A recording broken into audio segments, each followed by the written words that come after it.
Aleluia.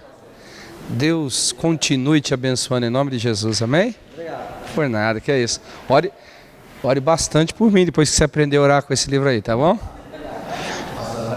Glória a Deus. Boa noite, queridos, a paz do Senhor Jesus. Amém. Que alegria estar com vocês e servi-los na mesa do Senhor. A mesa do Senhor é o lugar onde os filhos se assentam. A mesa é o lugar da comunhão, é o lugar onde a gente pode ver a nossa realeza, a nossa identidade. À mesa se sentam aqueles que são convidados de honra, e o propósito de Deus é esse, que os seus convidados de honra, que são os seus filhos, se assentem com o Pai à mesa, em nome de Jesus. Então estou aqui como teu irmão, estou aqui como um parceiro da obra de Deus na sua vida, e é um privilégio poder servi-los e abençoá-los em nome de Jesus. Eu sei que eu vou receber muito também. Estava falando com o meu querido irmão que está nos assessorando, né? O Lohan, é isso? Leron. Eu falei para ele que esse nome parece mais francês que chinês, né? Leron, por isso está me confundindo, né? Leron, né? Nosso irmão Leron. Eu falei para ele que é muito bom ver o corpo de Cristo reunido. Jesus não morreu por coisas, Jesus morreu por pessoas. Jesus não morreu por organizações.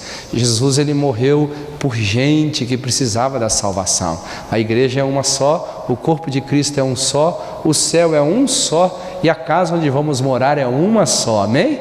Né? Eu gosto de brincar com esse tema, né? Eu vou para o meu Pai vos preparar morada, a casa do meu Pai, né? A gente pensa que Jesus vai fazer um monte de casinha lá, né? Uma casinha para você, outra casinha para você, outra casinha para você, outra casinha para você. A gente vai ter um monte de casinha no céu. Não, no céu tem a casa do Pai, e na casa do Pai tem a sua morada. Amém? Então nós somos irmãos, um é branquinho, eu não sei se eu sou branco ou vermelho, eu estou tentando me discernir. Outro é oriental, outro é ocidental, independente de quem você é como cultura, como etnia, nós somos filhos do Altíssimo. Glória a Deus por isso. Então olha para o lado e diga assim: que privilégio sentar do lado de você, meu irmão. Mas não esqueça disso, amém? Você, meu irmão, glória a Deus.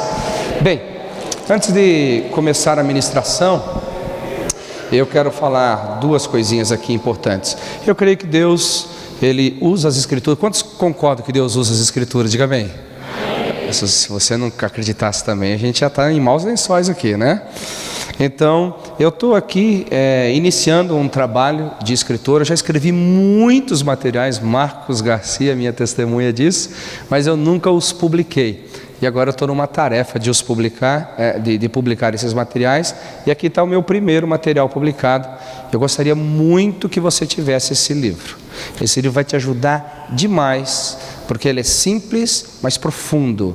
Ele é como se fosse um bisturi, assim, cirúrgico, que vai te ensinar a experimentar um pouco mais sobre a intervenção de Deus.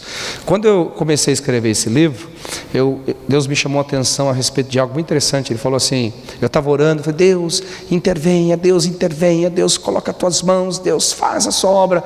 Quantos já oraram assim? Diga amém. Todos nós, né? E eu estava orando e Deus fez uma pergunta para mim. Ele disse assim: por que você gasta tanto tempo tentando me convencer para trabalhar em teu favor, Marcelo? Eu olhei assim, nunca alguém tinha feito aquela pergunta para mim. E eu falei assim: eu não pensei nisso, mas eu só tenho uma resposta pronta, que é: todo mundo faz. Todo mundo faz, então eu também faço. Deus falou assim: não é que você esteja errado, mas deixa eu corrigir algo no seu coração. Você não precisa me convencer para trabalhar em teu favor. Você não precisa me convencer para trabalhar em teu favor. Desde a antiguidade não se viu, nem com os olhos se viu, nem com os ouvidos se ouviu, nem com o coração percebeu, um Deus, além de mim, que trabalha a favor daqueles que nele esperam. Amém? Você não precisa me convencer, eu já sou a favor de você. Você tem que aprender quais são as chaves, os caminhos pelos quais eu ando para experimentar a minha intervenção. Falei: uau, Deus, que coisa extraordinária. Então, nesse livro, de uma forma muito simples, eu me baseio naquele texto onde a mulher encurvada ficou escrava por 13 anos, e quando ela descobriu essa chave, Ela disse 12 ou 13 anos? Até confundi agora, você que está no capítulo 13? Tá bom, depois você vai ver o livro e você me mostra, tá? E ela ficou escrava por tantos anos, fica melhor assim, e ela aprendeu essas chaves e foi liberta. Então, passe por lá, adquira esse livro, vai ser muito bom para você, em nome de Jesus. Agora, esse daqui é para quem mora em São Paulo. Quem mora em São Paulo aqui, diga amém. Né? Quem mora no interior e vem para São Paulo, diga amém. Então é mais para você ainda isso aí. Esse aqui é um pendrive, tem mais ou menos aqui, sei lá quantas horas, mas tem 43 mensagens, tem um curso inteirinho aqui sobre os dons do Espírito Santo, sobre oração, sobre ministério, é bem diversificado. Eu tenho escutado testemunho em muitos lugares do mundo de pessoas que falam português a respeito desse pendrive. Então você coloca o pendrive lá e você vai ser edificado. Você pode fazer um seminário no trânsito. O trânsito não vai ser mais um perturbador da sua alma. E você vai dizer assim: Deus, um congestionamentinho mais, porque eu preciso terminar essa mensagem aqui, amém? Tá? Então é uma bênção. Eu acho que não tem muito, devo ter ali no máximo uns 50 pendrives desses. Então você tem todos os mecanismos lá para adquirir isso daqui, em nome de Jesus. E o melhor, quem gosta de ser um evangelista aí, diga amém. Muito bem. Depois que você comprar, que você não pode reproduzir aquilo que você não é teu, tá bom? É crime isso, tá? Mas depois que você comprar, isso aqui estiver na tua mão, se você quiser fazer uma cópia, você faz. Se você quiser fazer 100 cópias, você faz. Se você fazer 1000 cópias, você faz. 1 milhão de cópias, faz. Quer colocar na internet, você pode colocar. Eu quero que você use esse material para abençoar pessoas, tá bom? Muito bem? Então o material está lá, em nome de Jesus. Pai, eu te dou graças, mais uma vez te dou graças pela vida dos meus irmãos. Nós vamos ter aqui 2 dias gostosos, 3 reuniões maravilhosas, e eu invoco o seu santo nome mais uma vez, Pai, sobre nós, para que o poder da tua palavra flua de forma extraordinária, que o teu Espírito tenha total liberdade de entrar, Senhor, onde talvez ele nunca entrou. Ele fale conosco de uma forma que nunca falou, que saiamos daqui, Pai, com uma experiência viva e real com a sua presença, porque ela já está em nós. O Senhor é residente em nós, o Senhor disse que estaria conosco todos os dias, mas nós queremos aprender mais como desfrutar dessa presença em nós, ó Pai, entender melhor como ela trabalha, melhor onde ela quer nos guiar, em nome de Jesus, amém? Muito bem, queridos, estamos numa conferência para entendermos um pouco mais o nosso relacionamento com Deus, nossa forma de estar com Ele e Ele estar conosco, né? Por isso que nós escolhemos o tema identidade. Você vai ver que no decorrer destas ministrações, muitas verdades espirituais serão depositadas no seu coração, para que o seu relacionamento com Deus mude de forma extraordinária. O nosso entendimento sobre a identidade em Cristo determina o nosso comportamento. Eu estou no ministério só de tempo integral, já passou de 25 anos, eu estou beirando aí 30 anos de tempo integral, né? E eu sou novinho assim porque minha mulher cuida bem de mim, só que na idade eu já avancei bem, viu? E também comecei bem novo. E nesses anos todos, como pastor de igreja local, como plantador de igreja, como conferencista, como alguém que quer ver o corpo de Cristo avançar, ajudando muitos ministérios, mas muitos mesmos, eu vi uma coisa comum em qualquer tipo de ministério: igreja nova, igreja antiga, igreja tradicional, igreja, sei lá, que nome que você vai dar a ela, qualquer tipo de igreja, eu já vi esse comportamento nas pessoas. Geralmente as pessoas que não conseguem ter um relacionamento profundo com Deus, não conseguem servi-lo como deve, não conseguem andar com Ele como deveria andar na posição de filhos. O problema não está na performance, o problema está na falta de entendimento de sua identidade. Muitos anos atrás, o Espírito Santo me falou sobre isso. Eu estava orando e buscando a Deus a favor de uma igreja local, que eu queria que ela tivesse um relacionamento mais profundo com Jesus, pudesse ter uma paixão maior por Jesus, pudesse realmente ter uma experiência mais profunda com o Espírito vivo que reside dentro de todo cristão que nasceu de novo. E eu comecei a dar para ele muitas ferramentas, ferramentas sobre oração, ferramentas sobre jejum, ferramentas sobre leitura da Bíblia, ferramentas, mas eu não via a coisa andar na velocidade, na profundidade que eu gostaria de ver.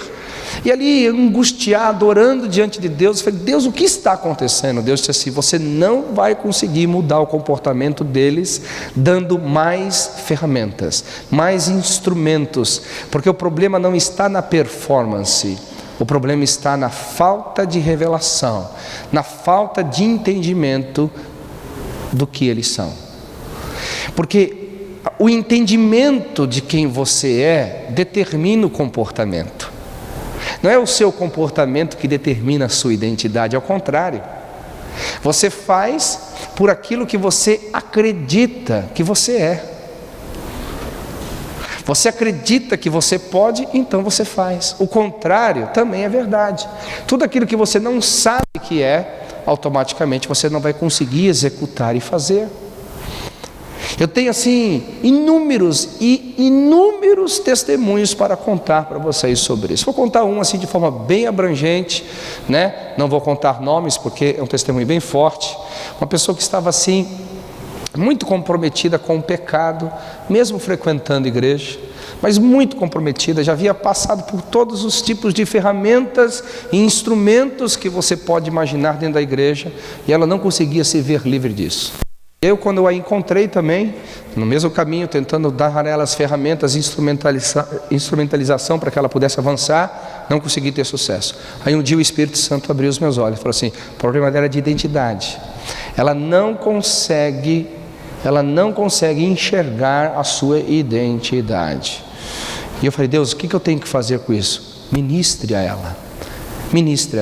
E foi ali, isso faz muitos anos atrás, foi ali que eu tive uma revelação extraordinária sobre Lucas capítulo 15, quando fala sobre a parábola do pai, que tinha 2 filhos que não conheciam a sua identidade. Falou: pastor, que parábola é essa que está ali? É a parábola que você conhece do filho pródigo. Para mim, o nome que eu daria a essa parábola é a parábola do pai, que tinha 2 filhos que não entendiam sua identidade. Tanto o mais velho como o mais novo fizeram o que fizeram, se posicionaram como se posicionaram, porque não sabiam desfrutar do pai, da companhia do pai e da casa do pai.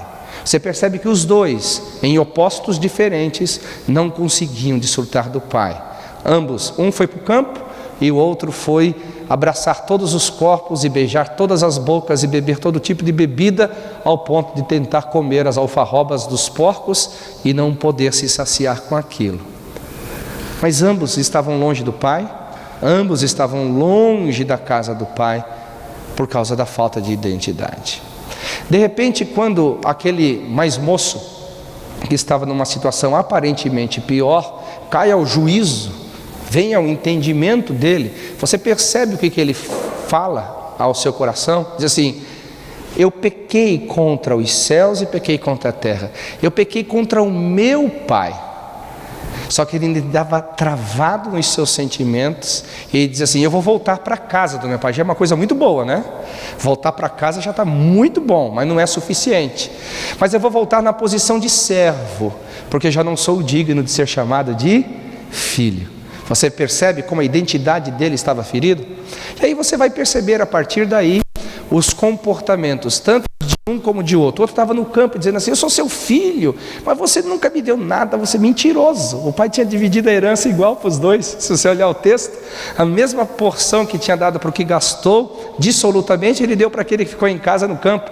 Mentiu, agrediu o pai por causa da identidade. Então, baseado nesse texto, eu comecei a ministrar a vida daquela pessoa.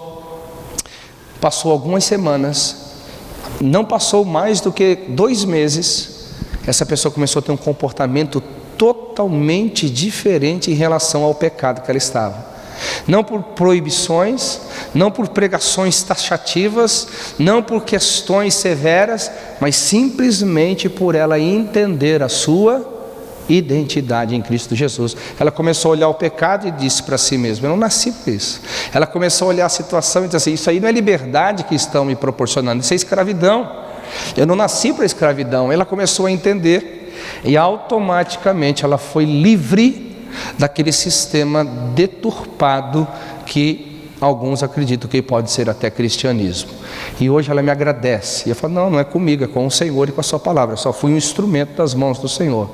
E o meu objetivo aqui, amado, é tentar ajudar você, independente em que área que você esteja. Se talvez você esteja vitimado por um pecado, quando você descobrir a sua identidade, você vai ver que você pode ser livre disso de uma forma muito poderosa. Se é uma questão de relacionamento, você não consegue se sentir tão íntimo de Deus, você vai perceber que esse problema não está em Deus, está na sua falta de entendimento sobre identidade. Se você não se sente tão frutífero na obra de Deus, você vai entender que o problema não está tanto na performance, mas sim no entendimento de quem você é em Cristo Jesus. Para mim, queridos, esse deveria ser um dos principais ensinos da igreja. Para mim, toda pessoa que entra numa igreja local, a partir do momento que aceita Cristo como seu Salvador, no momento que ela começa a sentar-se num banco de uma igreja ou numa sala de escola dominical, enfim, em qualquer área onde Cristo é ensinado,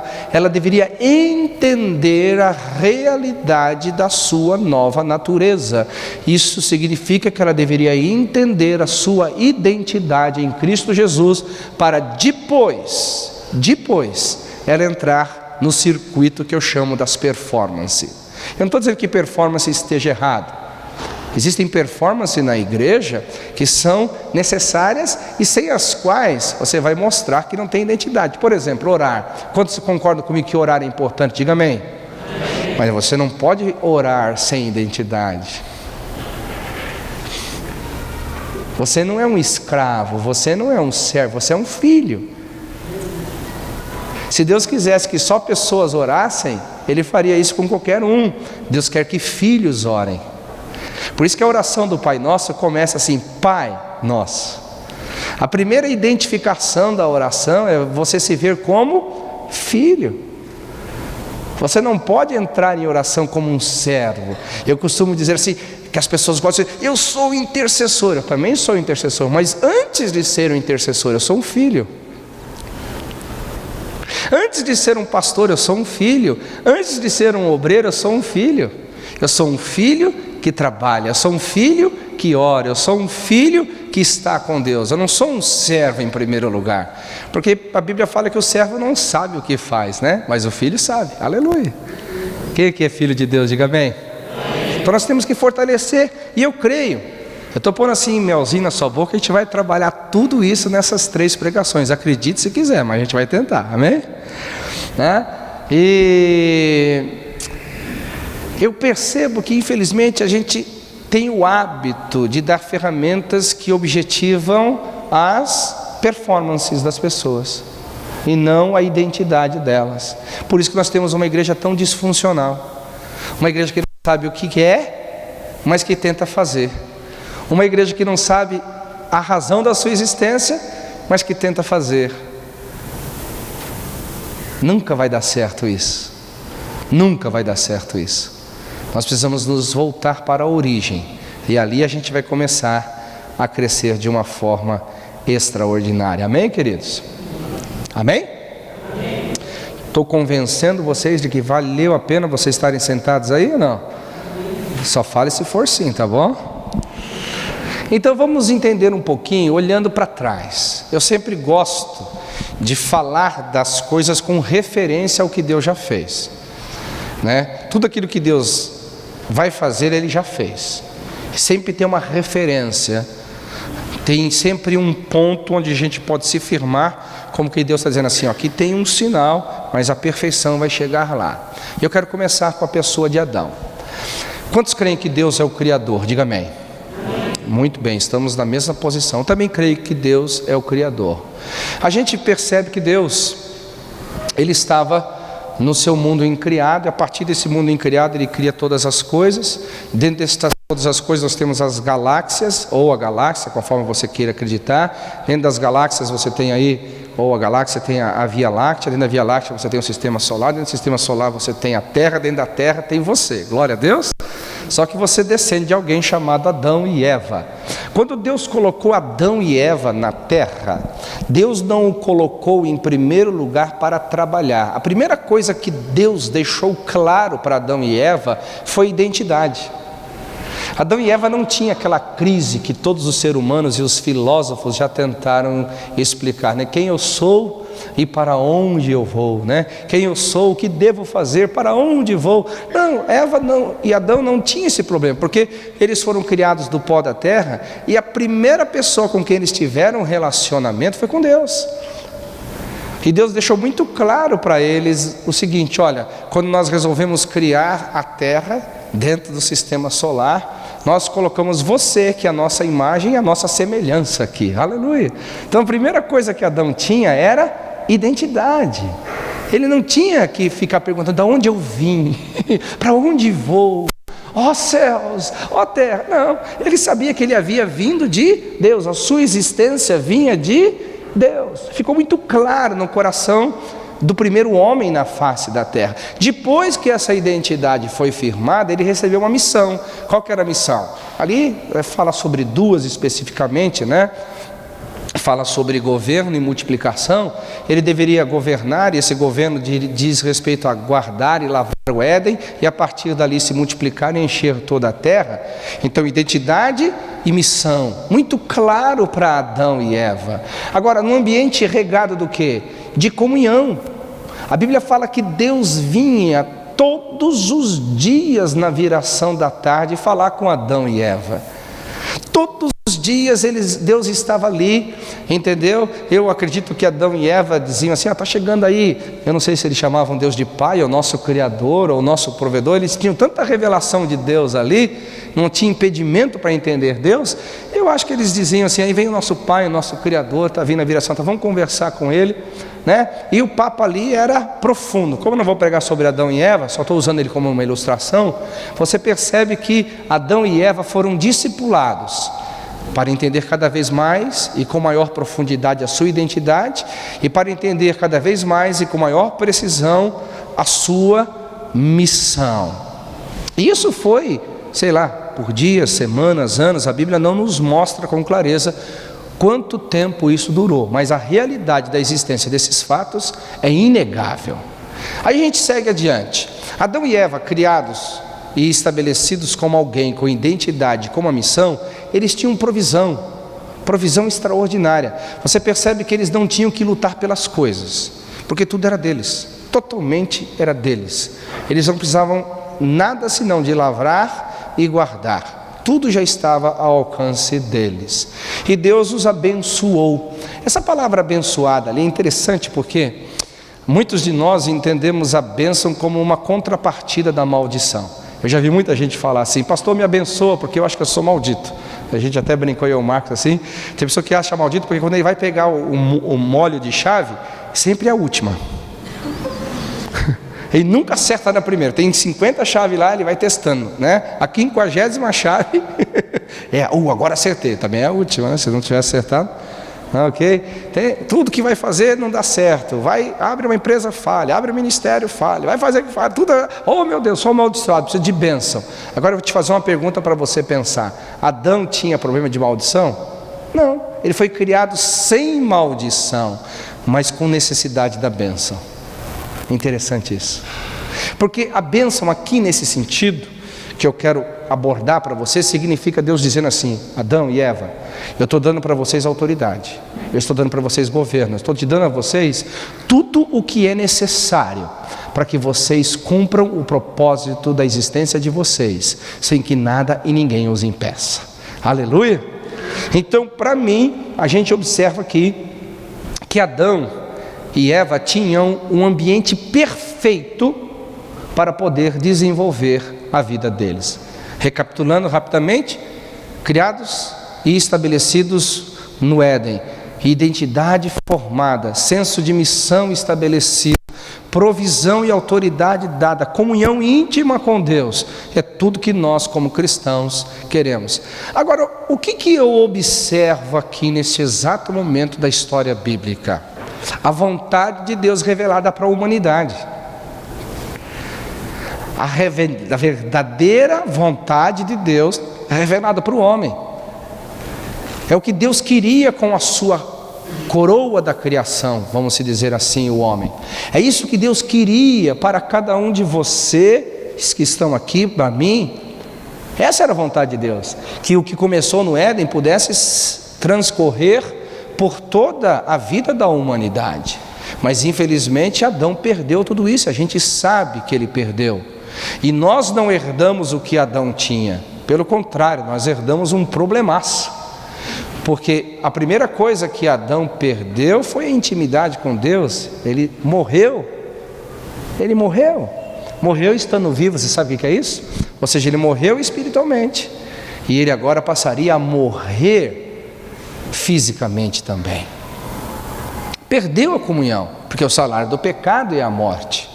Nós herdamos isso. Cada um de nós aqui herdamos essa morte a partir de Adão. Cada um de nós aqui nascemos sem essa comunhão íntima e poderosa com Deus. E nós precisamos recuperar, e daqui a pouco eu vou mostrar como. Agora a questão é, como é que Adão perdeu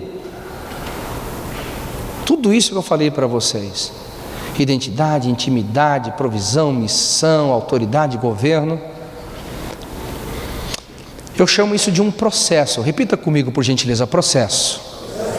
Qual foi o processo da queda de Adão? Eu quero que vocês pensem comigo aqui. Vocês são pessoas inteligentes e homens e mulheres de Deus. O processo da queda de Adão não deu da noite para o dia. Então, isso acontece com todo ser humano. Nenhum ser humano cai da noite para o dia. Nenhum ser humano perde comunhão com Deus da noite para o dia. E qual foi o processo de queda, a entrada da queda na vida de Adão e na vida de Eva? Primeiro, eles permitiram a incredulidade entrar no coração deles. Se você ler Gênesis capítulo 3, aquele papo de serpente, nem era papo de aranha ali, papo de serpente, né? E eu acho nesse momento assim, que Eva era, assim, muito corajosa. E era um tipo de tentação que eu não ia cair nunca na minha vida. Porque se uma serpente começa a falar comigo aqui agora, meu irmão, em 30 segundos estou lá na esquina. Ela vai começar, mas vai terminar. Eu não sei como Eva conseguiu ouvir a conversa inteira. Ela era muito corajosa demais conversar com serpente, né? Mas vamos lá, deixar as brincadeiras de lado. Ela foi sendo alimentada pela incredulidade. Se você olhar ali Gênesis capítulo 3, você vai perceber que a serpente começa a colocar em xeque o caráter de Deus. Ela começa a dizer assim, mas o que Deus disse? Não foi isso que Deus disse? Ele disse, Deus disse, mas não foi bem assim. E começou aquele papo de controvérsia sobre o que Deus havia dito. Aí a serpente dá o golpe final, diz, não, mais ou menos assim, não, bobinha. Deixa eu falar uma coisa para você. Deus sabe que você não vai morrer, mas Deus está guardando um segredo. Deus sabe que quando você comer, você vai ser igualzinha a Ele. Vai conhecer o bem e o mal. Então você percebe que a Eva, ela foi engolida pela serpente no momento em que a palavra de Deus já não teve mais governo sobre a vida dela.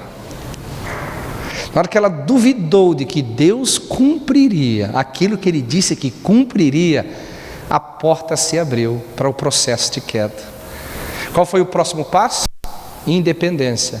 Você percebe que o texto mostra que Eva foi independente das duas figuras de autoridades que tinha sobre ela. A primeira Deus e a segunda seu marido. Você percebe que ela não esperou Deus vir na viração da tarde e falar assim, Deus, eu não sabia que uma tal de serpente falava, e ela me falou dizendo que você está escondendo um jogo comigo. Ela não poderia ter feito isso? Poderia, mas ela foi independente. Já que a incredulidade entrou, ela se tornou independente. Ela tomou e comeu. Ela não poderia ter falado com Adão, dizendo, Adão, estava dando uma voltinha no paraíso aí, e uma serpente falou comigo, e se eu tomar e comer desse fruto, eu vou ser igual a Deus, eu vou conhecer o bem e o mal. Ela não poderia ser submissa? Poderia, mas a incredulidade tornou ela independente. E a independência gerou o quê? A desobediência. Então esse processo de queda, incredulidade, que gera independência e que gerou desobediência, fez Adão e Eva perderem tudo aquilo que Deus havia dado gratuitamente, e como consequência de tudo isso, repassar agora a raça humana. Todos nós que viemos de Adão e Eva, exceto que você acredite que veio de uma outra criação, né? Eu não acredito nisso em hipótese alguma. Todos nós somos descendentes de Adão e Eva, essa é a minha convicção de fé, ok? Nós herdamos esse processo de queda que Adão e Eva, ele deixou entrar na vida deles. Agora, o processo de restauração de tudo isso daí é inverso, é você fazer o caminho inverso. E você percebe que esta é a mentalidade de Deus. Por exemplo, em Apocalipse, quando Jesus está falando às suas igrejas, ele diz assim: olha, vês aonde caístes, arrependa-te e volta, né? É aquele mais ou menos assim. Sempre tem os carocinhos de feijão que marcaram a sua senda, sempre tem os carocinhos de milhos que marcaram o percurso que você andou. Você tem que voltar agora. Você tem que voltar agora. Qual que é a volta? Qual que é o processo de volta? Deixa eu ver se vocês estão comigo aqui. Independente se vocês acreditem ou não, apenas repitam o que eu falei, ok? Repita comigo, por favor, qual foi o processo de queda de Adão e Eva? Primeiro, incredulidade, que gerou? E aí a gente sabe de tudo, porque daí já é uma doutrina um pouco mais comum ao povo, né? Desobedeceu, o salário do pecado é a morte. Como é que nós temos que fazer o caminho inverso? Nós temos que voltar agora ao princípio de tudo. Vem aqui. Quando Adão e Eva foram criados, o que Deus fazia na viração da tarde? Vinha instruí-los. Se olhar o texto em Gênesis capítulo 2, você vai perceber que Deus veio instruir Adão e Eva, dizendo: Adão e Eva, aqui está o mundo que eu criei, eu vou te colocar no jardim, no Éden. Ali no jardim do Éden você pode comer de todos os frutos, mas da árvore que eu coloquei no meio do jardim, dele você não comerá, porque no dia que comer, certamente morrerás. E a Bíblia fala então que Adão estava lá, e Deus trouxe os animais dos campos e falou: aqui está a minha criação, mas não tem nome, eu vou deixar a você essa responsabilidade de colocar nome. Aí Deus volta e eles colocam o nome nos animais. Depois Deus vê então que não é bom que o homem viva só, né? Ele achou que Adão fez muita coisa sozinho, e aí então ele dá Eva e tal, e toda a história ali. Deus estava fazendo o quê? Discipulando, instruindo o homem. Tanto é que quando Adão caiu, ele cometeu o ápice do seu pecado, que foi a desobediência. A primeira coisa que Deus fala, qual que foi? Alguém se lembra? Aqui vocês são bons de Bíblias, eu ouvi dizer que vocês são muito bons de Bíblia. Alguém se lembra qual foi a pergunta que Deus fez para Adão e Eva? Primeiro, onde você está? Por que estão escondidos? A segunda, que foi a resposta de Adão e Eva: nós vimos que estávamos nus e nos escondemos. Aí Deus fala para ele assim: quem te mostrou que você estava nu? Aí a resposta foi a serpente. A serpente, mas você comeu, preste atenção agora, preste atenção, você comeu do fruto da árvore que eu havia dito para não comer? Você comeu do fruto da árvore que eu havia dito, ou seja, havia uma instrução precedendo a queda. Havia uma instrução que poderia protegê-los, havia uma instrução que poderia guardá-los, havia uma instrução que dava a eles autoridade de governo, mas a incredulidade entrou, tirando eles dessa posição. E eu acho que é aqui que nós temos que começar todo o processo de restauração da humanidade. O ser humano precisa ser instruído na verdade de Deus. O ser humano precisa ser instruído naquilo que está no coração de Deus, porque senão ele nunca vai fazer o processo inverso. Qual que é o processo inverso? Ao invés de eu ter incredulidade, eu tenho fé. O que está escrito em Romanos capítulo 10, versículo 17? A fé vem por onde? Eu não entendi. Ouvir o quê? Caminho inverso. A incredulidade entrou por onde? Vocês estão com medo de falar, né? Vamos lá, repita, vai ser bom para vocês. A incredulidade entrou por onde? Pelo ouvir. Ouvir quem? Deus. A serpente. Olha o caminho inverso. Eva ouviu a serpente, entrou a incredulidade. Se você começa a ouvir Deus, entra a fé. Ouve a serpente, entra a incredulidade. Ouve a Deus, entra a fé. Entra a serpente, vem a incredulidade. Entra a Deus, entra a fé. O caminho inverso tem que ser aí. Nós não vamos restaurar as pessoas em sua identidade com conversinha, com semináriozinho. Nós só vamos restaurar as pessoas quando elas forem instruídas na verdade. Oséias entendeu muito bem isso. Em capítulo 4, versículo 6 de Oséias, a Bíblia fala que o povo é destruído por quê? Porque eles têm muita fé. Tem tanta fé que a fé virou uma bomba atômica que destruiu todo mundo.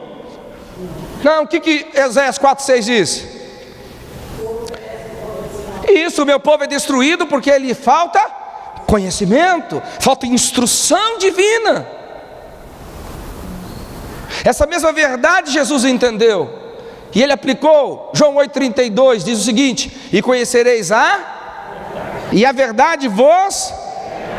O 36 diz: se reconheceis que Jesus é o Filho, se verdadeiramente conheceis o Filho vos libertará.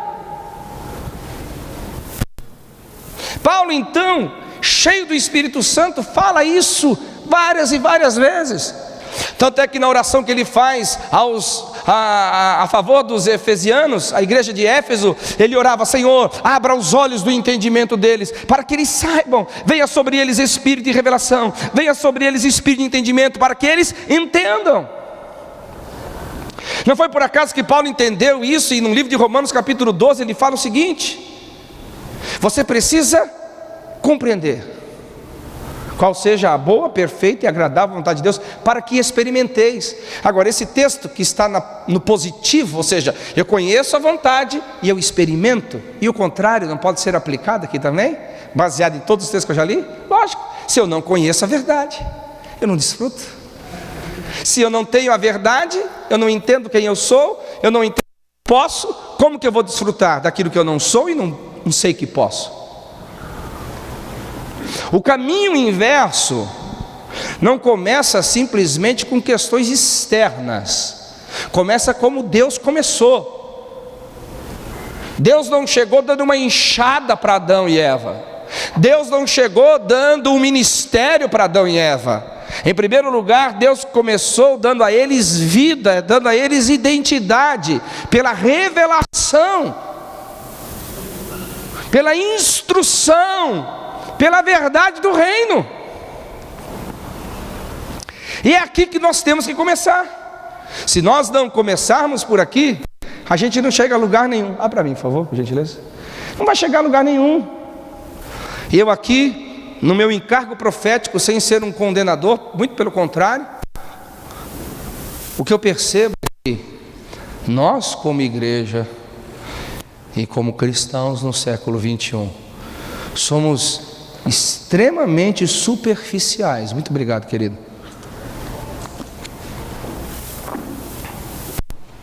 Eu acho que não vou derrubar em cima desses eletrônicos aí.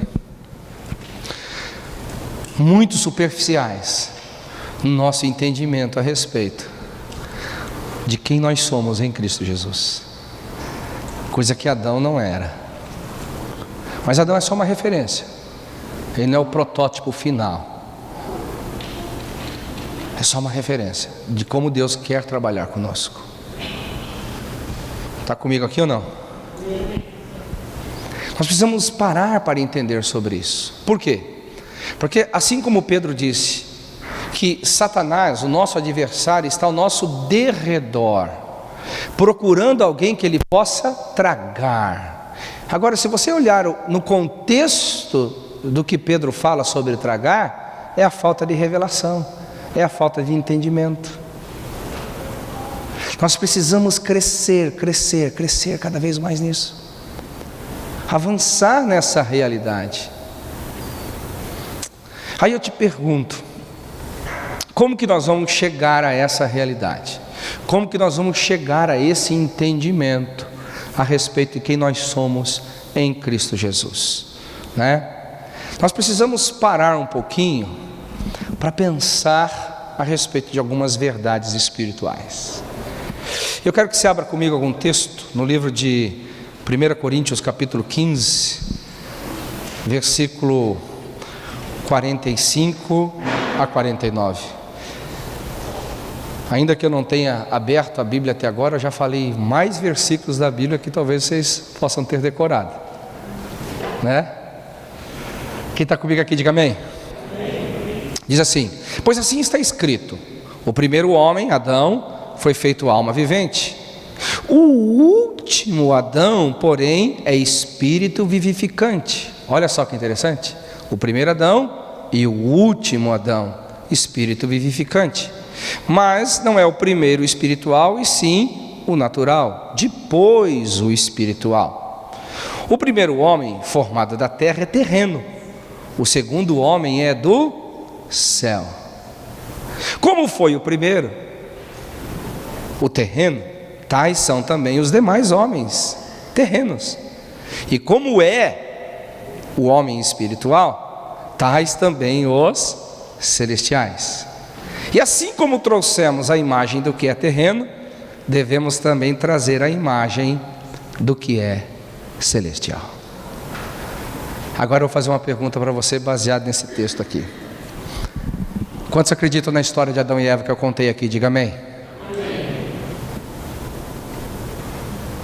Quantos têm dúvidas, ou melhor, quantos não têm dúvidas ou dúvida alguma de que nós como humanidade herdamos o pecado de Adão e Eva? Diga amém.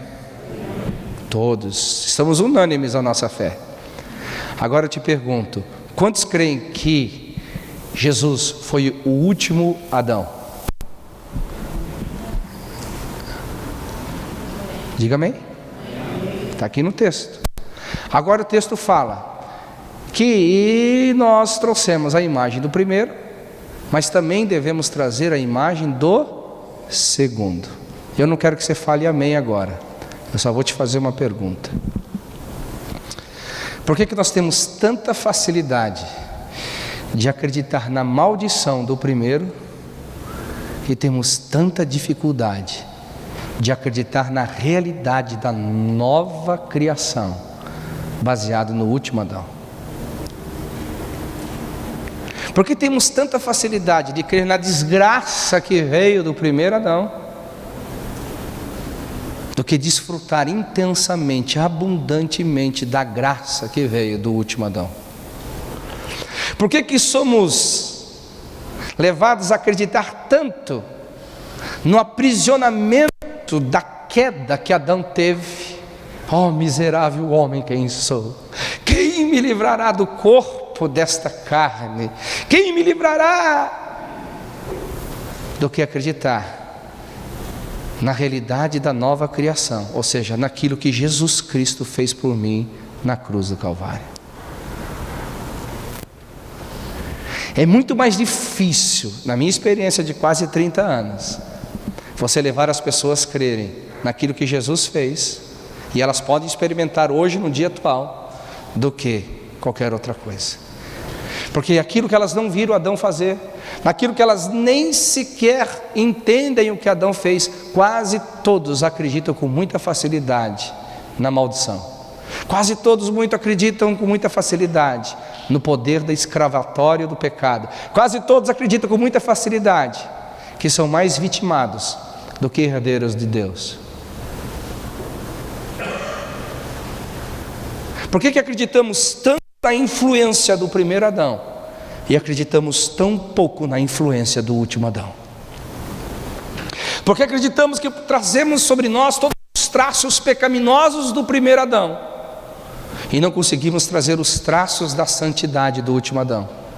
Por que conseguimos acreditar tanto no poder da morte e da escravidão do inferno causado pelo pecado de Adão, do primeiro Adão, do que a santidade e a libertação do último Adão?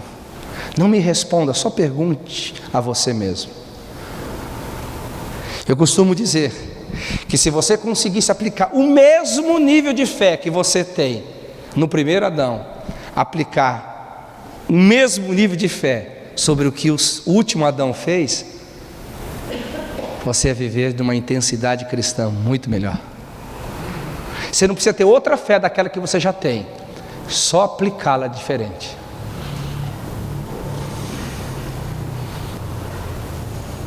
Alguns interpretam esse texto dizendo assim: e assim como trouxemos a imagem do que é terreno, devemos também trazer a imagem do que é celestial. Eles jogam isso só para o céu, só para o céu, só para o céu, só para o céu, só para o céu, só para o céu, só para o céu. Querido, eu vou te falar uma coisa. Se você está esperando toda a sua bênção para o céu, você vai ter um tempo tão limitado no céu. Vai ser só de 7 anos, depois o novo céu e a nova terra vai vir para cá, você vai perder tudo de novo. Estou brincando com você. Tudo bem que a minha perfeição absoluta eu vou encontrar no dia que for glorificado, mas não quer dizer que eu não tenha isso de uma forma vivencial hoje, e as Escrituras me comprovam isso. A questão é que muitos de nós não temos a nossa identidade estabelecida em Deus, e vivemos muito mais a religiosidade do cristianismo do que a realidade da nova criação que Jesus fez por nós. Nós vivemos muito mais os dogmas do cristianismo do que propriamente a realidade da essência do que somos em Cristo Jesus. E é sobre isso que eu quero conversar com vocês aqui. Quem está comigo aqui, diga amém. Gostaram da introdução da mensagem? Posso começar a pregar agora? Minha introdução é longa, minha pregação é curtinha, vou pregar só 5 minutos, tá ok? Mas é uma verdade absoluta. Eu não sei quantos de vocês já foram desafiados a crer dessa forma, a pensar para dentro dessa forma, mas vocês precisam, em algum momento da sua vida, você precisa ser colocado diante desse espelho para se enxergar. Eu me lembro alguns anos atrás, quando eu fui exposto a essa verdade do reino, eu falei assim: é verdade. Poxa vida, eu me lembro assim que eu estava num momento de oração com Deus e pedindo proteção. Senhor, me protege, guarda meu carro, guarda minha família, guarda meus negócios. Senhor, Deus, sabe, só proteção, como se eu fosse entrar num mundo de maldição e precisasse assim, de altíssima proteção para viver ali. O Espírito Santo me fez uma pergunta dizendo assim: Marcelo, você viu quanto tempo você gastou em oração só em relação às coisas más? Eu falei assim: é verdade. Por que você acredita tanto que o mal vai acontecer com você? Porque você não aplica a mesma fé para que o bem vai acontecer com você.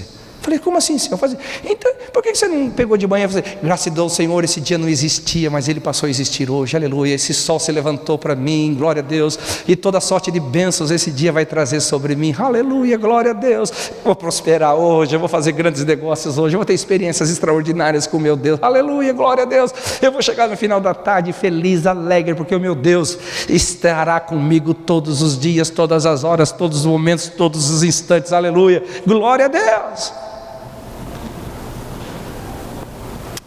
Vocês estão começando a os olhinhos de vocês assim, estão até abrindo mais assim. É verdade. A gente não para pensar sobre isso, gente. Nós temos uma prática quase como assim, automática de uma vida, que eu tenho minhas dúvidas se foi esta a proposta de Deus na nossa criação, ou se é esta a proposta de Deus como realidade da nova criação. Pastor, mas tem o dia mau? Tem o mal do dia? Tem, mas tem a bênção hereditária? Tem, mas você já tem a maldição hereditária? Tem, mas eu paro para pensar sobre a bênção hereditária. A Bíblia fala que Deus vai visitar a maldade dos pais do filho por 4 gerações, mas a bênção por 1000 gerações. A gente dá mais valor para 4 gerações do que de 1000 gerações. Não é possível que de 1000 gerações atrás não teve um crente na sua geração. Se não teve, meu amigo, você está lascado mesmo. Não é possível que alguém em algum canto na sua existência lá atrás não serviu a Deus, e que uma bênção que essa pessoa recebeu vai te alcançar hoje. Você não gasta tempo com isso. Mas eu nem vou entrar em negócio aqui para não dar mais controvérsia. Eu só quero que você pare para pensar sobre isso. Há uma realidade da nova criação em Cristo Jesus. Essa realidade é vivencional. Ela é para o seu dia a dia, ela é para a sua família, é para os seus negócios, é para tudo que você aí faz, assim como foi para Adão.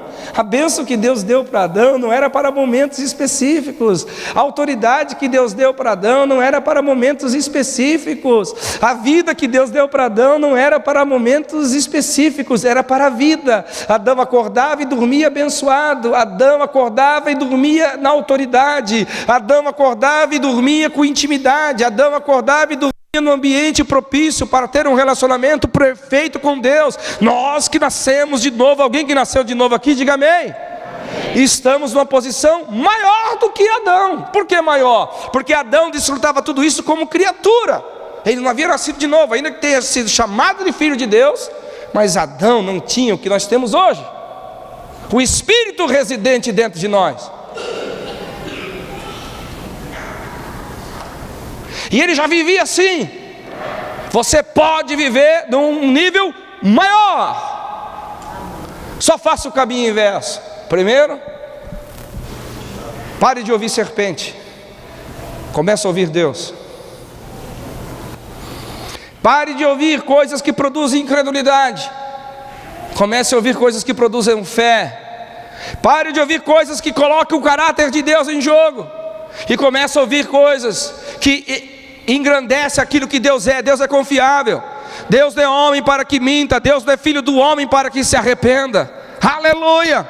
Deus, Ele não pode fazer algumas coisas. Acho engraçado alguém dizer assim, mas Deus pode todas as coisas. Não pode. Pode, eu digo não pode. Pode, eu digo não pode. Por que não pode? Uma delas que Deus não pode é mentir. Deus não pode mentir. Deus é confiável.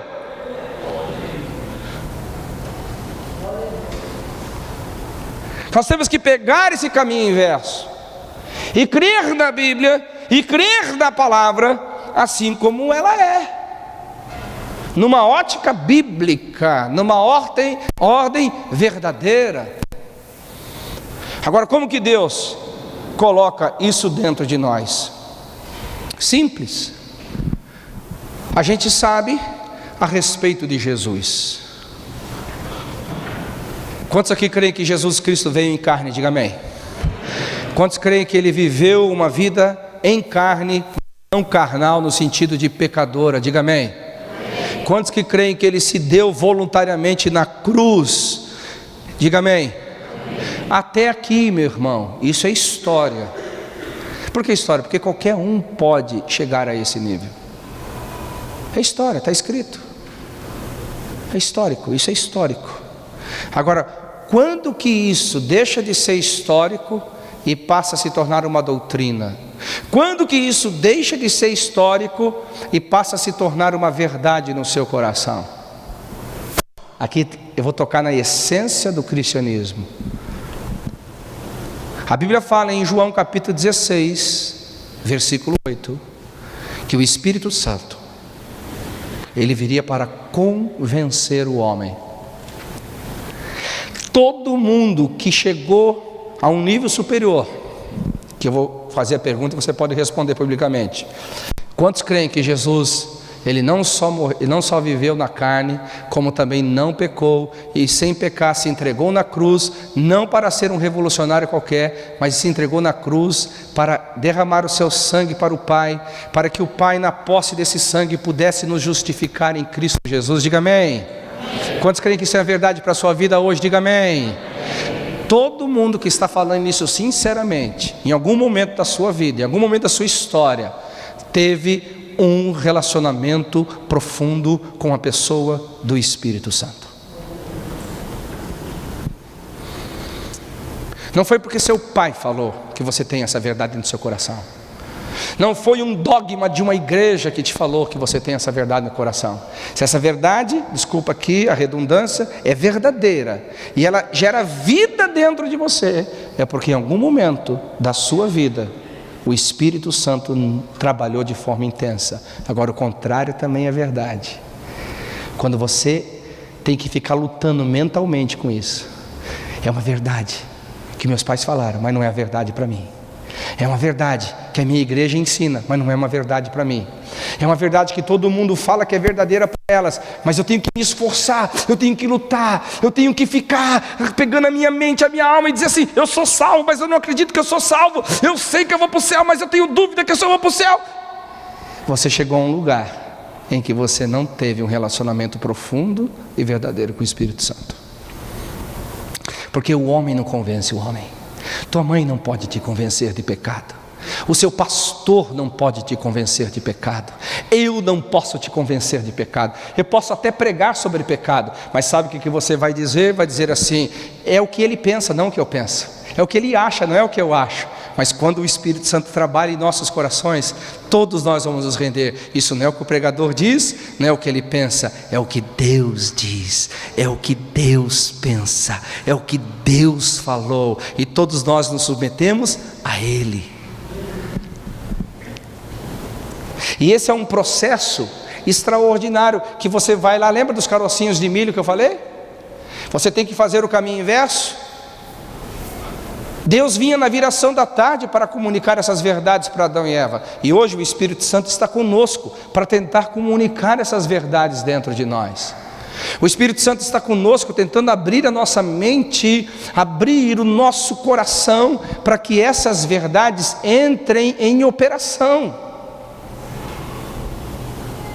Então você vai observar, por exemplo, como que está escrito lá no livro de 2 Coríntios capítulo 5, versículo 17, diz o seguinte: se alguém está em Cristo, é nova criatura, e as coisas velhas passaram, eis que tudo se fez novo. Alguém pode repetir comigo esse texto assim? Se alguém está em Cristo, é nova criatura, as coisas velhas passaram e tudo se fez novo. Então vamos entender aqui João capítulo 16, 8 em diante, com 2 Coríntios 5, 17. Se, repita comigo por gentileza, se, mais forte, só as mulheres, sim. Mais forte, só os homens, sim. Todos nós, vamos lá. Sim. O primeiro lugar que eu vi que homem e mulher empatou, né?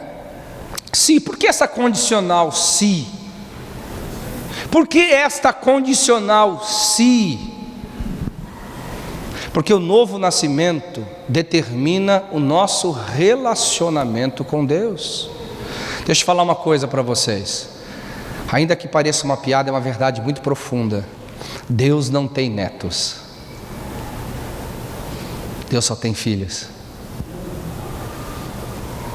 Não importa o quanto o seu bisavô foi crente, não importa o quanto o seu avô foi crente, não importa o quanto o seu pai foi crente, não importa o quanto o seu pastor é crente, o que importa é o quanto você de verdade nasceu de novo.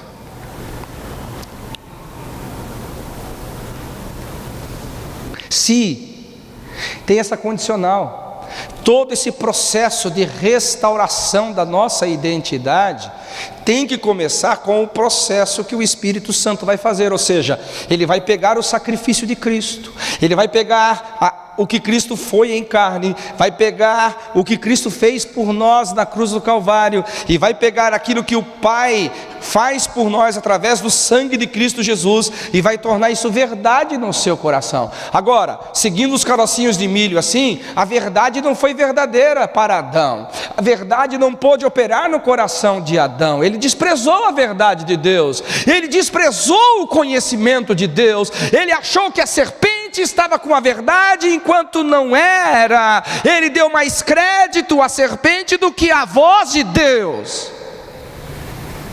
E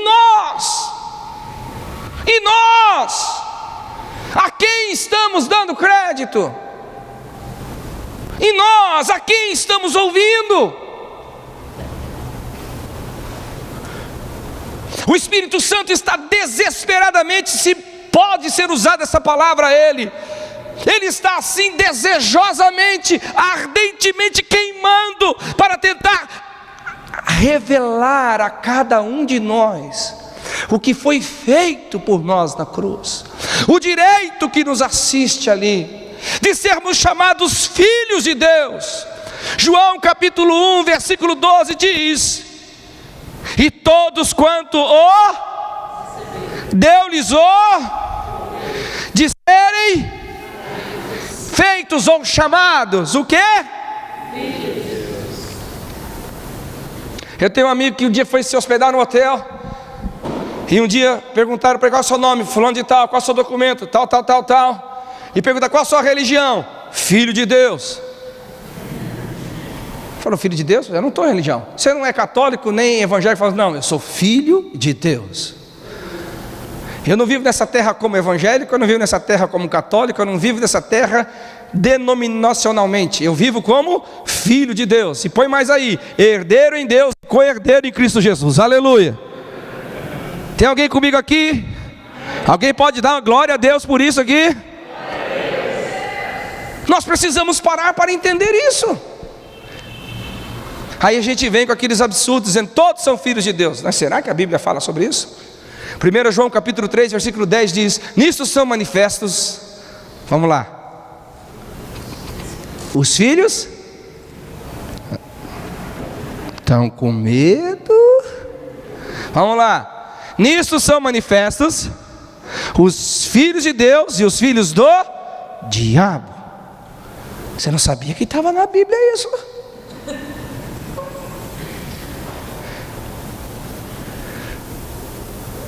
Nisso são manifestos os filhos de Deus e os filhos do diabo. 1 João 3,10.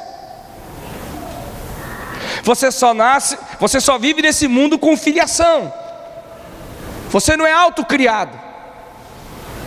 Alguém é teu pai, e você tem que dizer quem é. Eu vou te dar 30 segundos para você dizer quem é. Você que escolhe. O capiroto, o chifrudo, o rabudo. Vermelhão não, porque eu sou vermelhinho.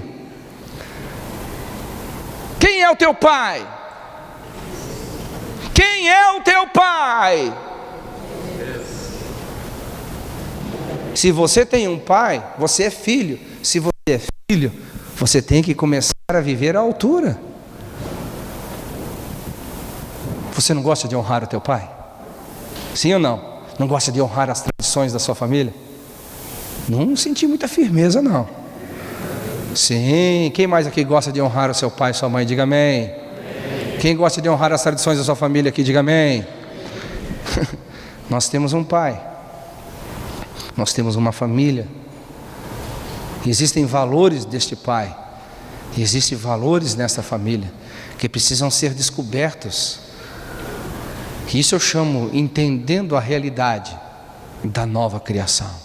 Entendendo a razão pelo qual nós somos salvos. Eu acho que a maioria dos cristãos entende muito bem como fomos salvos.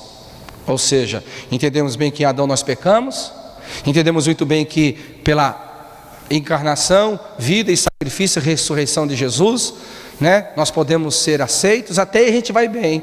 Mas depois, quando passa disso, ou seja, o que eu me tornei? Eu me tornei membro de uma igreja? Sim, lógico, a Bíblia fala que todos que são salvos são colocados aonde? Na igreja. Lugar de salvo é aonde? Na igreja. Eu sou corpo de Cristo, a sua igreja. Eu sou noiva de Cristo, a sua igreja. Mas eu não me tornei um evangélico. Eu me tornei um filho de Deus. Então a primeira coisa que você tem que colocar no seu coração é isso: a certeza absoluta de que você nasceu de novo.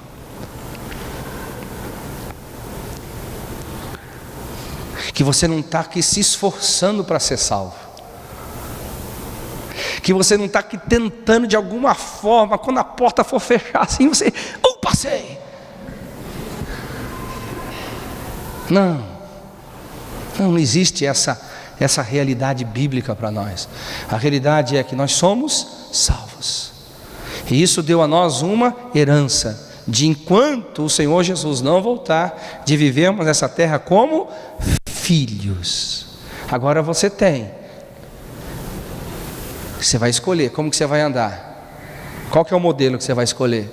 O do primeiro Adão ou do último Adão? Você vai viver como filho, como Adão, o primeiro Adão, ou você vai viver como o filho que foi o último Adão? Qual que você escolhe? Você tem uma opção.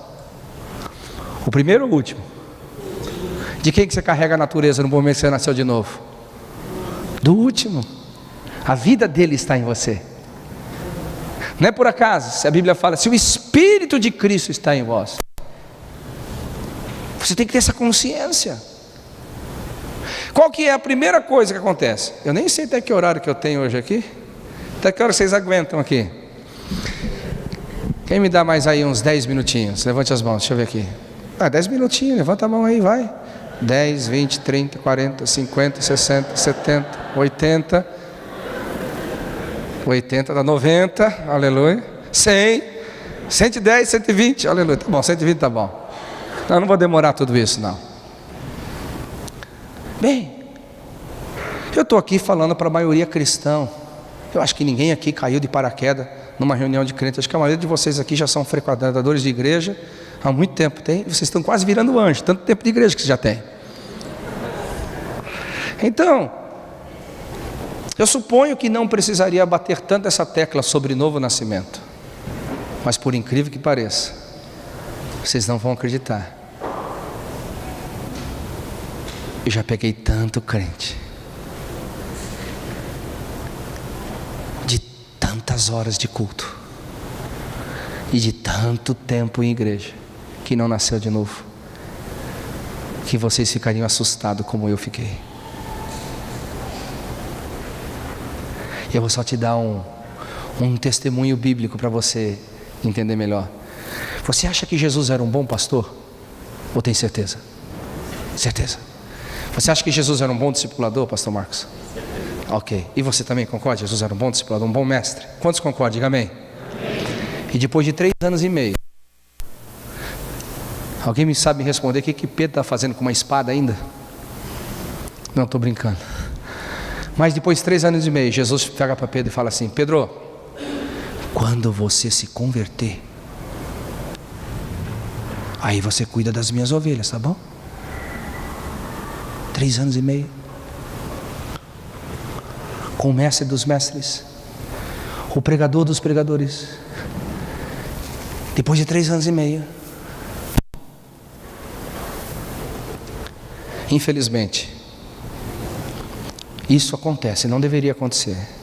Pessoas frequentando igreja, mas não mudaram ainda a sua natureza. Religião não é mudança de natureza. No momento que você é salvo e você nasce de novo, preste atenção no que você vai ouvir. No momento que você nasce de novo pela regeneração, na fé em Jesus Cristo, você não vira um religioso, você não muda de religião, você muda de natureza. Você agora é filho de Deus. Por que isso é determinante? Porque no momento que o texto fala que as coisas velhas passaram e tudo se faz novo, vocês vão entender por que eu contei aquele testemunho no início da mensagem. É que essa nova natureza, ou seja, nós somos filhos de Deus, livres para servir a Deus. Ela tem que operar nas nossas vidas de forma extraordinária. Isso significa que Deus não quer que a gente seja mais escravo da nossa antiga forma de viver. Pastor, mas como que você prova isso? Vamos voltar para os carocinhos de milhos aqui? O que aconteceu depois que Adão pecou? O que Deus fez? Alguém se lembra? Vamos lá, vocês se lembram sim. Ele mandou um anjo com espada desembainhada fazer o quê? Guardar o caminho de qual? Da árvore da morte ou da árvore da vida? Por que ele mandou guardar o caminho da árvore da vida? Eu gosto das versões mais antigas que dizia assim: para que, comendo do fruto, não fossem eternamente pecadores. Lá no começo, Deus já indicou que não nos queria escravos de uma natureza caída. Então Deus esperou novamente essa árvore da vida ser acessada. Quando é que ela pode ser acessada? Em Cristo Jesus. Em Cristo Jesus, mediante o ministério do Espírito Santo, você pode tomar agora desse fruto e nascer de novo, indicando o contrário agora, que você não precisa mais voltar para a árvore da ciência do bem e do mal, indicando agora que você não precisa estar ali, porque você já tem o que você perdeu. Isso dá a você uma condição de autoridade. Vamos voltar a Adão e Eva. Você acha que Adão e Eva, eles eram robôs? Eles obrigatoriamente não tinham como decidir contrário ali? Pense sobre isso. Pense sobre isso. Quando eles tomaram uma decisão, eu e você hoje, também podemos tomar decisões. Quando você não era uma nova natureza, você não podia escolher outra coisa senão a árvore do conhecimento do bem e do mal, porque você é escravo do pecado. Você não tinha opção, nenhuma opção, era escravo. Mas quem nasceu de novo aqui, diga amém. Não estou ouvindo. Quem nasceu de novo, diga amém. Amém. Aleluia. No momento que você nasceu de novo, você tem uma opção. Você come da árvore se você quiser. Você come da árvore se você quiser. Eu vou usar uma ilustração que dificilmente ela costuma dar errado. Se der errado aqui, vai ser a primeira vez. Aí eu vou ter que arrumar uma outra ilustração. Por acaso alguém aqui, antes de servir a Jesus, era um idólatra, qualquer tipo de idolatria, tinha alguma idolatria na sua vida? Diga amém, levanta a mão aí. Temos 1, 2, 3, 4, 5, 6, 7, 8, 9, 10, bastante pessoas, ok? Muito bem. Deixa eu te fazer uma pergunta. Quantos de vocês, agora, ainda são tentados a se dobrar aos pés dessa idolatria e dizer assim: eu vou te servir? Levante as mãos aí. Quantos de vocês são tentados?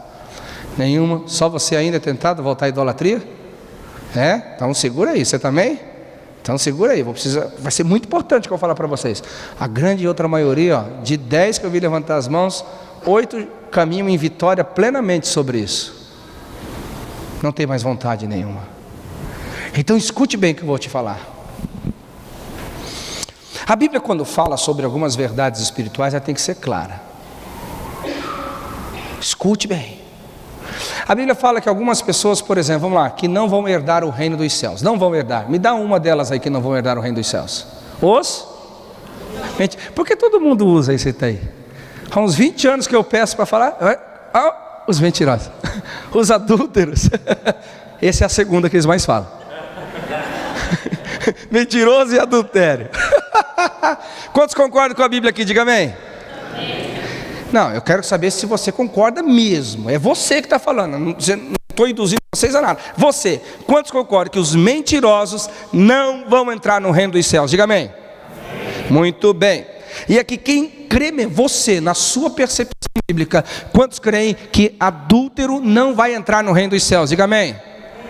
Então vocês acreditam igual eu acredito, igualmente. Agora escute bem.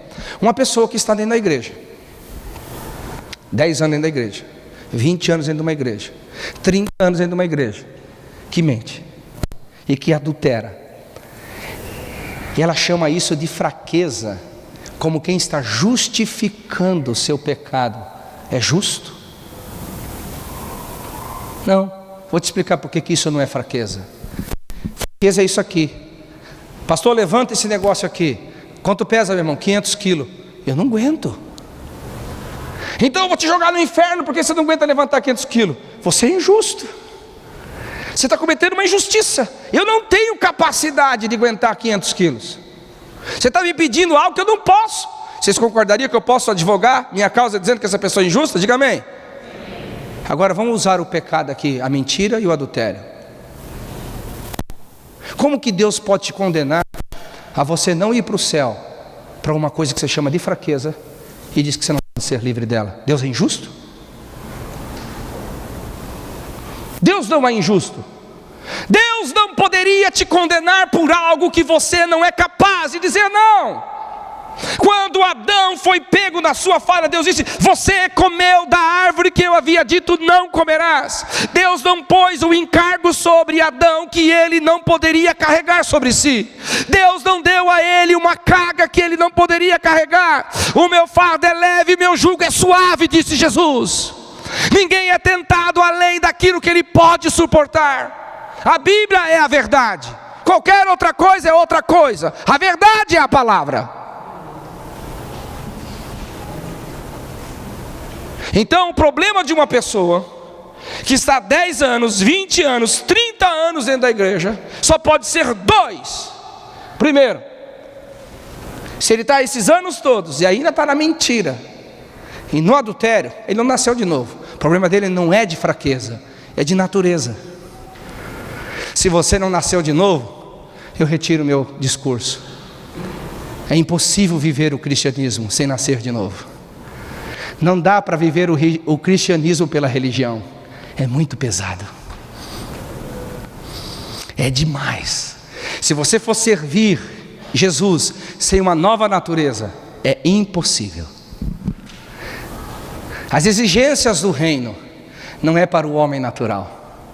As exigências do reino não é para uma pessoa que não tem uma nova natureza. É impossível. É como pedir para a boboreira produzir mexericas. É você pedir para alguém que não nasceu de novo ter a vida santa proposta pelo cristianismo.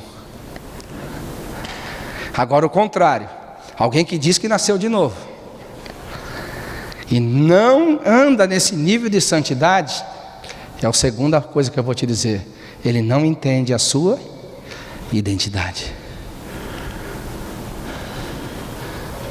Lembra que eu tenho mais 2 pregações para fazer, então estou pondo bastante melzinho na boca de vocês, vocês não faltarem amanhã de tarde e amanhã à noite, tá? Não entendem. E eu poderia aqui, queridos, e eu vou fazer isso amanhã, discorrer por centenas de textos mostrando que Deus, quando nos fez nascer de novo, Ele nos tirou do império das trevas e nos transportou para o reino do Filho do seu amor. O que nos falta, que nós vamos mergulhar um pouco mais profundo amanhã, mas a gente precisa entrar por aqui. O que nos falta é um pouco de educação cristã. O que significa ser filho de Deus? Assumir essa identidade de filho de Deus. Ou você vai sair da casa do Pai e beijar as bocas que você encontrar por aí, abraçar os corpos que você encontrar por aí, beber todo tipo de bebida que você encontrar por aí? Ou você vai ficar lá no campo, que eu chamo que é o campo do trabalho, ficar tentando se justificar pelas obras que faz, mas nunca vai estar com o Pai e na casa dele, porque falta identidade.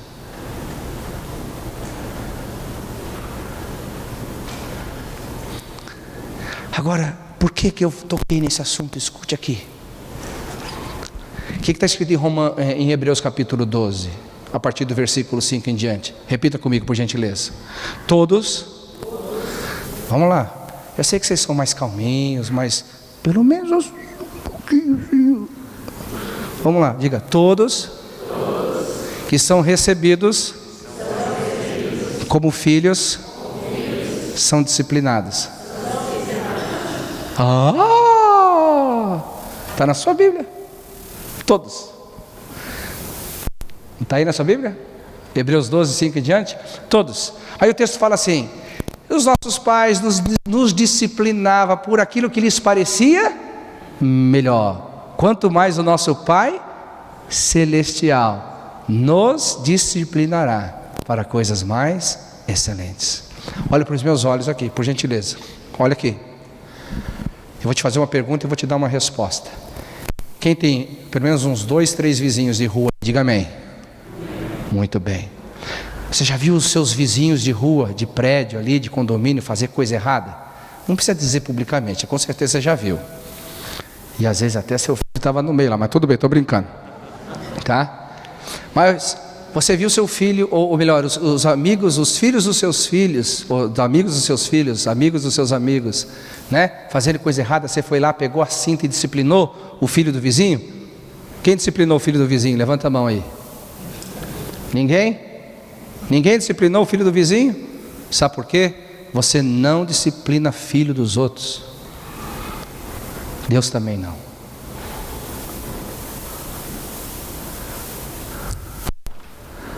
Onde eu quero chegar? Se nós temos pessoas que frequentam a igreja por 10, 20, 30 anos e continuam numa vida pecaminosa igual antes, ele não é disciplinado, nada acontece com ele, pode ficar tranquilo, que o problema é um só: Deus não disciplina quem não é o seu filho, porque Ele disciplina todos os que Ele recebe por filho. Se você está confortável nesta vida pecaminosa, é uma indicação só: você não nasceu de novo.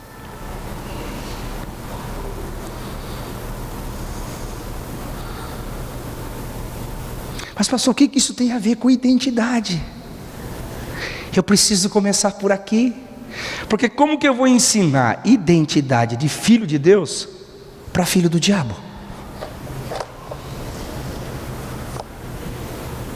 Como que eu vou ensinar a identidade de uma nova natureza para quem não tem essa nova natureza?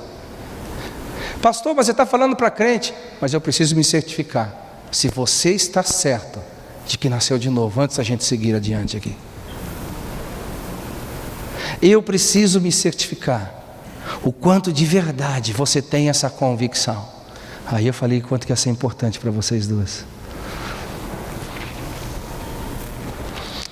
Quando a nova natureza de Deus entra em você, quando a natureza de Deus entra em você e te faz uma nova criatura, automaticamente as coisas velhas, ainda que talvez você possa ser tentado em voltar para lá, você tem autoridade de dizer não. Não.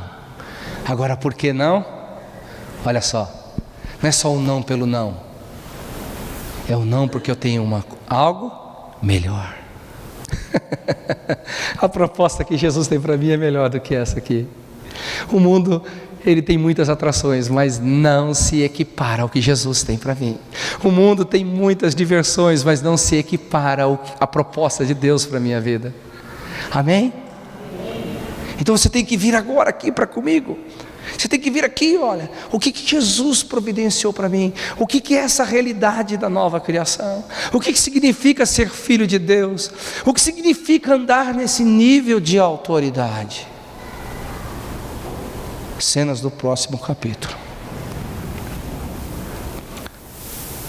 Mas eu quero que você pare para pensar um pouquinho hoje. No mínimo 2 coisas. Eu gostaria que o Ministério de Música viesse aqui. Já acabou os 10 minutos que eu pedi dos irmãos.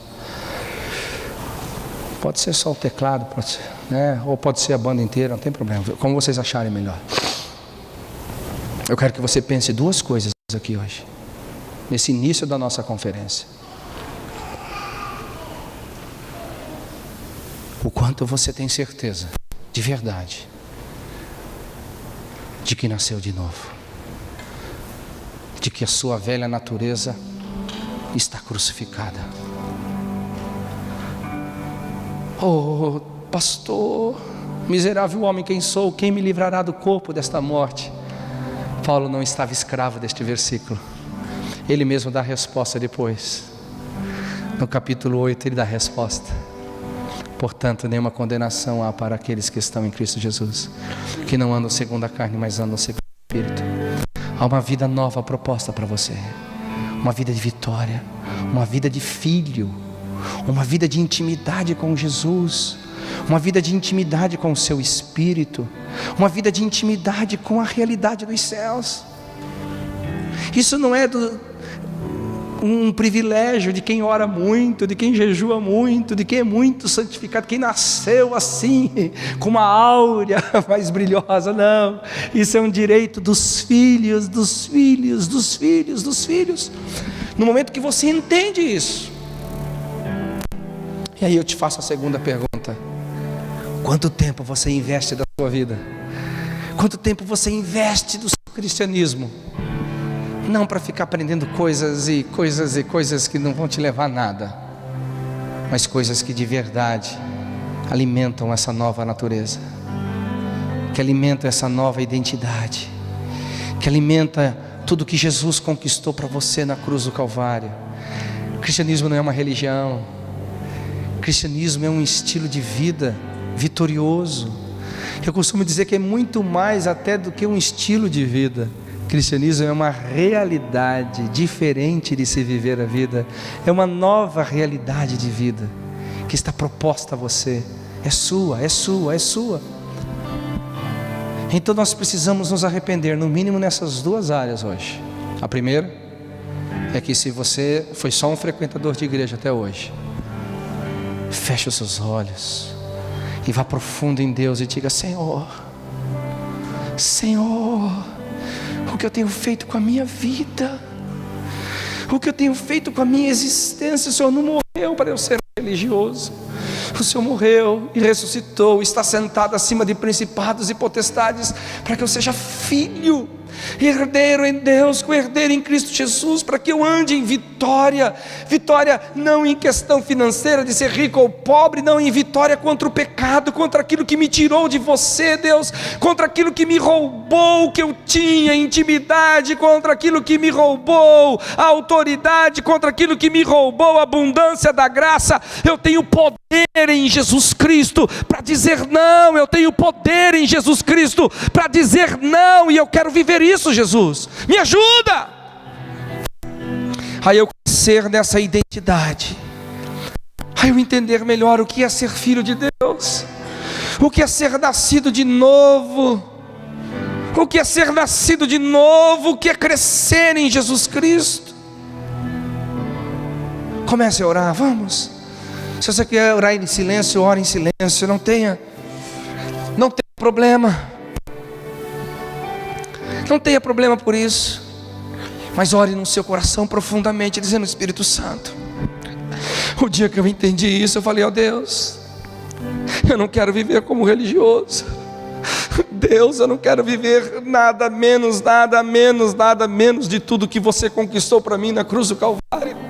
Eu não quero viver nada menos do meu direito de ser filho, de ter comunhão com o teu Espírito, de ter comunhão com a tua graça, de ser liberto deste mundo pervertido, deste mundo caído, deste mundo sem Deus. Eu fui transportado para um reino de glória, um reino inabalável, um reino de paz, um reino de alegria. Eu quero ter a cultura deste reino no meu coração. Eu quero ter a mentalidade desse reino governando a minha mente.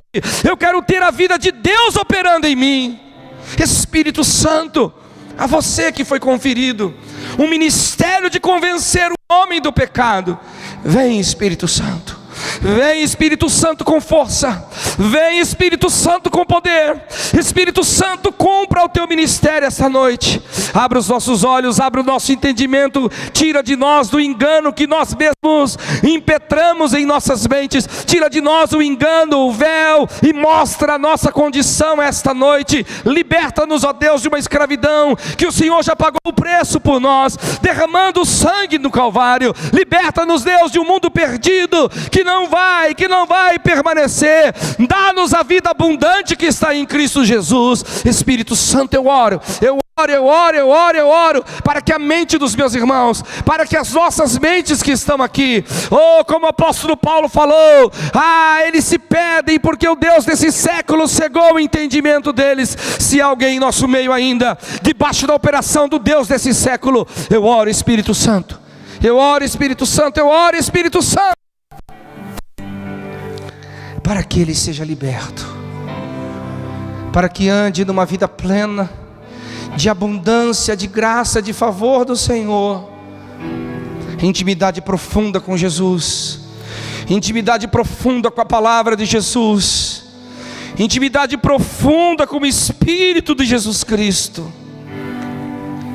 E eu também faço a oração de Paulo: abra os olhos do nosso entendimento, Senhor Jesus Cristo. Abra os olhos do nosso entendimento para que entendamos a altura, a profundidade, a largura, os mistérios de Cristo. Os mistérios de Cristo, os mistérios de Cristo. Que a nossa identidade cristã, que a nossa identidade como filho seja fortalecida, fortalecida, fortalecida. Muito obrigado, Senhor, por esta noite. Nós iniciamos bem. Eu sinto a Tua presença aqui, eu sinto o Teu Espírito trabalhando profundamente nos corações. E eu sei, Pai, que nós vamos crescer ainda mais, ainda mais, ainda mais, ainda mais. Em o nome de Jesus. Em o nome de Jesus. Você pode, por gentileza, levantar as suas mãos aos céus e repetir essa oração comigo, por gentileza. Diga: Espírito Santo, eu reconheci pelo poder da palavra hoje que está em Tuas mãos o ministério de convencer o homem. Eu entrego tudo que sou nas Tuas mãos, Espírito Santo, e me entrego ao Teu ministério de me convencer. Me convença da verdade, me convença de tudo que Jesus Cristo fez por mim. Eu quero ser abordado por Você, Espírito Santo. Venha com força, venha com intensidade sobre a minha vida, em nome de Jesus, em nome de Jesus. Amém. Amém. Aleluia. Glória a Deus. Queridos, as horas estão avançadas. Eu tenho muita vontade de continuar, mas pensa como eu tenho vontade de continuar. A presença de Deus está forte aqui, está muito forte. Mas amanhã à tarde, qual horário mesmo? De manhã, desculpa, amanhã de manhã, estou pensando que é à tarde. Amanhã de manhã, nós temos um tempo juntos aqui, e nós vamos mergulhar em águas mais profundas.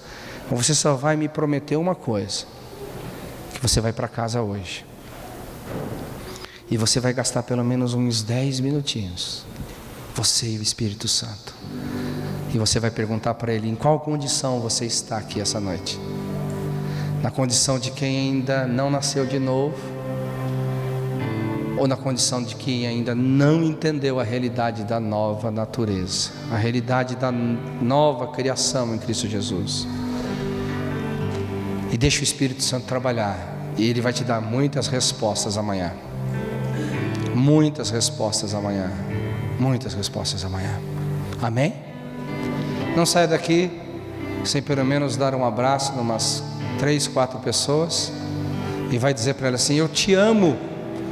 E diga assim, bem olhando para ela assim: eu te amo, e como prova do meu amor, eu vou te dar um livro do pastor Marcelo de presente. Tá bom? Eu não sei se a organização quer falar alguma coisa. Amém.